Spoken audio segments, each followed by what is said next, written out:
আসসালামু আলাইকুম আপুরা, কেমন আছেন আপনারা সবাই? আশা করি ভালোই আছেন। আমিও ভালোই আছি। তো রান্নাবান্না হচ্ছে আবার। চিন্তা করলাম যে একটু সবজি রান্না করি ডাল দিয়ে। অনেকদিন দিয়ে ডাল দিয়ে সবজি রান্না করি না। আমার ডাল দিয়ে সবজি রান্না করা খুবই ভালো লাগে। তো চাই ডাল দিয়ে একটু সবজিটা রান্না করি। তো দেখলাম যে লাল শাক বাসায় আছে, তো আমি লাল শাকও দিয়ে দেবো। তো সব সবজি একসাথে লাল শাকে ভাজি আলাদাভাবে করবো সেটা না করে আমি সবজির মধ্যেই দিয়ে দিলাম লাল শাকটা। তো যাই হোক, আমি এই তো পেঁয়াজটা লাল করে হলুদ মরিচ দিয়ে দিলাম, আদা দিয়ে দিলাম, রসুন দিয়ে দিলাম, সব দিয়ে ভালো মতো করে নেড়ে কষিয়ে তারপরে আমি ডাল দিয়ে দেবো। ডাল দেওয়ার পরে আমি সবজি দিয়ে তারপর সবজি যখন কিছুটা হয়ে যাবে তারপরে আমি লাল শাকটা দিয়ে দেবো।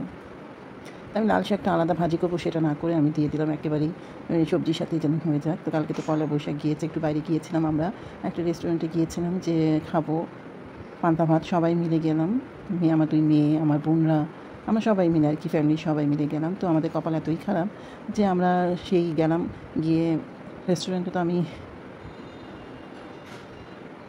গিয়ে আমরা বসলাম যে খাবার জন্য, কিন্তু কোনোখানে পান্তা ভাত নেই।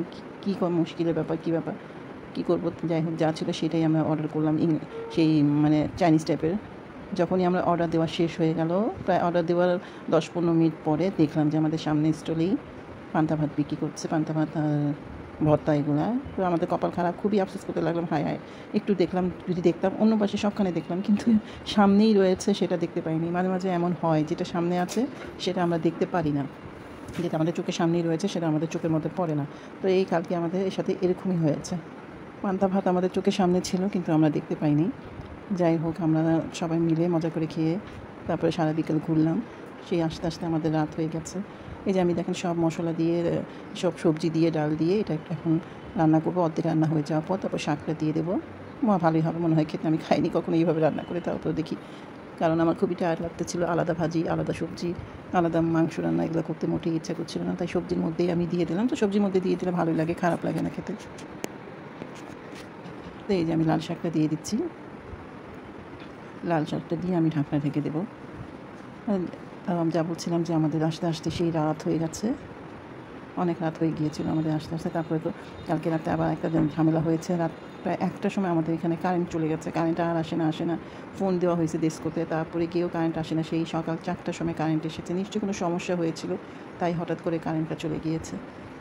এই যে আমার তরকারিটা, সবজি কালারটা চেঞ্জ হয়ে গেছে, লাল শাকের জন্য রঙটা একেবারে লাল রঙের হয়ে গিয়েছে। যাই হোক, আমি এখন মাংস বসিয়ে দেবো। মাংস তো লাগবে আমার বাচ্চাদের জন্য। সবজি তো আমি খাবো, আমার সবজি সবাই খায়, শুধু একা আমি না, কিন্তু মাংসটা আমি খাই না একেবারেই, এই আর কি। তো মাংসের মধ্যে আমি আজকে একটু দই দিলাম। দই দেখলাম যে দই আছে বাসায় ফ্রিজের মধ্যে, তো আমি দই দিয়ে দিলাম মাংসের মধ্যে। দই দিয়ে তারপরে সব মশলা দিয়ে বসিয়ে দেবো। আলু, দই দিলে একটু তাড়াতাড়ি গলে যায় মাংসটা, এই আর কি। তো আলু দিয়ে আজকে মাংস ঝোল রান্না করবো। আপনারা কেমন আছেন সবাই? কীভাবে পয়লা বৈশাখ পালন করলেন কমেন্টসে জানাবেন সবাই। তো এই যে আমি সব দিয়ে দিলাম। আর এই গরম মশলাটা একদম স্পেশাল আমার মশলা, যেটা আমি ঘরে বানাই। এই মশলাটা ছাড়া আমি মুরগিও রান্না করতে পারি না, গরুর মাংসও রান্না করতে পারি না। এই মশলাটা আমার সব সময় বানিয়ে রাখতে হয় ঘরের মধ্যে। এই যে মাংসটা আমি এখন ভালো মতো করে নাড়া দিয়ে মশলার সাথে মিশিয়ে তারপরে বসিয়ে দেবো চুলার মধ্যে। পানি না দিয়েই আজকে চুলার মধ্যে বসিয়ে দেবো, পানি উঠবে নিজে নিজে।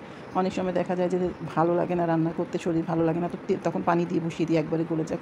আজকে ভাবলাম যে না, পানি দেবো না, পানিটা উঠুক, তারপর পানিটা শুকিয়ে গেলে পানিটা কষা কষা করে, একেবারে মাংসটা কষা কষা করে তারপরে এই যে পানি দেবো। এই যে মাংসটা আমার কষা কষা হচ্ছে, পানি উঠেছে, ভালোই পানি উঠেছে মাংস থেকে।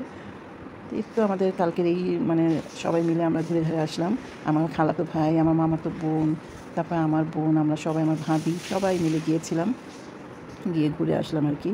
তো আজকে আমার তো এই পর্যন্ত কি রান্না হবে। আপনারা কেমন আছেন? এই যে দেখেন, সকালবেলা আমার মেয়ে বসে নাস্তা করছে, আর আমার ভাত হয়ে গেছে, যে সবজি রান্নাটা হয়ে গিয়েছে। কিন্তু এখন আবার দেখবেন আমার সবজিটা চুলার মধ্যে একটু গন্ডগোল হয়ে যায়, আসলে কিছু করার নাই।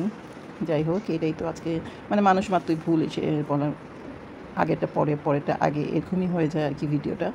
তো এই যে আমার সবজিটা হয়েই গিয়েছে, পানি অনেক উঠেছে সবজিতে। যাই হোক, তো আমরা যা বলছিলাম যে, তো কালকে অনেক বেশি গরমও ছিল, অনেক গরম ছিল যে দুপুরবেলা। এই যে আমার মাংস দেখেন পানিটা শুকিয়ে গিয়েছে। আমি এখন এটার মধ্যে পানিটা দিয়ে দেবো, গলার জন্য পানিটা দিয়ে দেবো, তারপর আলুটা দিয়ে মাংসটা নামিয়ে দেবো। প্রত্যেক দিন আমার ঘরে আসলে হয় মাংস, গরুর মাংস, না হয় মুরগির মাংস, এটা কম্পালসারি প্রত্যেক দিন থাকবে, তার উপর দিয়ে সবজি থাকবে। আমার বাচ্চারা যে মাংস খায় আর আমি খাই সবজি, এর জন্য। আর মাছটা খুবই কম আমাদের ঘরে রান্না করা হয়, দেখবেন মাছ আসলে কেউই খেতে চায় না, বাচ্চারা কেউ খেতে চায় না। আর যদি আনে তাহলে আমি খাই আর কি, এছাড়া কেউ মাছ খেতে চায় না আমার ঘরে, এই হলো একটা সমস্যা। বাচ্চারা আসলে মাংস খেতে খেতে এমন অভ্যাস এদের হয়েছে মাংস খাওয়ার, তো মাছ খেতে হয়, এদেরকে বলি যে মাছ খাবে, কিন্তু না, আজকালকার বাচ্চারা কি আর কথা শুনে? ওরা তো সেই মাংস লাগবে, সবজি আছে ঠিক আছে কিন্তু মাংস দাও, কিন্তু মাছ তো এরা খাবেই না।